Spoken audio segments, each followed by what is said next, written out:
عن ابن عباس رضي الله تعالى قال قدم النبي صلى الله عليه وسلم المدينة তিনি বলেন হযরত আব্দুল্লাহ ইবনে আব্বাস রাদিয়াল্লাহু তাআলা আনহু বলেন রাসূল করিম সাল্লাল্লাহু আলাইহি ওয়াসাল্লাম মক্কা থেকে মদিনাতে হিজরত করে যান ফারাআল ইয়াহুদা তিনি মদিনা যাওয়ার পর মদিনার ইহুদিরা তারা আশুরার দিন রোজা রাখে মুহররমের 10 তারিখ আশুরার দিন কে ভাই রোজা রাখে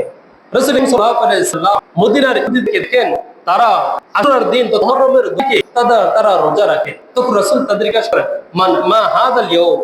তোমরা এই দিনে রোজা রাখার কারণ কি এই দিনের গুরুত্ব এত বেশি কেন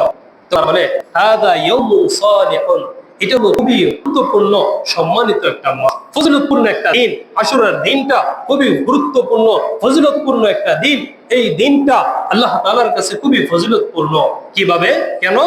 হাদা ইয়াউমুন নাজ্জাল্লাহু বনি ইসরাঈল মিন আদুবিহিম এই দিনটা আমাদের কাছে সম্মানিত হওয়ার কারণ কি এই দিনটা আমাদের কাছে এত ফজিলতপূর্ণ হওয়ার কারণ কি কেননা এই দিনে আল্লাহ পাক রব্বুল আলামিন নাজ্জাল্লাহু বনি ইসরাঈল মিন আদুবিহিম আল্লাহ পাক রব্বুল আলামিন বনি ইসরাঈলকে হযরত মূসা আলাইহিস সালামকে তাদের শত্রু ফেরাউনের অত্যাচার থেকে মুক্তি দিয়েছেন সুবহানাল্লাহ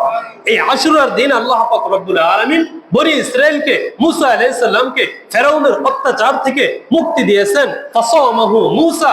আলাইহিস সালাম এই দিন রোজা রাখতেন আশুরার দিন রোজা রাখতেন তাই আমরা কি করে রোজা রাখি সুবহানাল্লাহ তখন রাসূল বলেন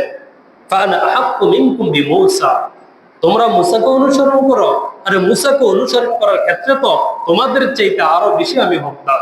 তোমাদের চাইতে আরো বেশি হকদার ফাসামাহু ওয়া আমরা বিসিয়ামিহি এরপর থেকে আশুরার 10 তারিখে মুহররমের 10 তারিখে আশুরার দিন রাসূল রোজা রাখতেন এবং তিনি বলেন সাহাবায়ে কেরামকে নির্দেশ দিয়েছেন আশুরার রোজা রাখার জন্য সুবহানাল্লাহ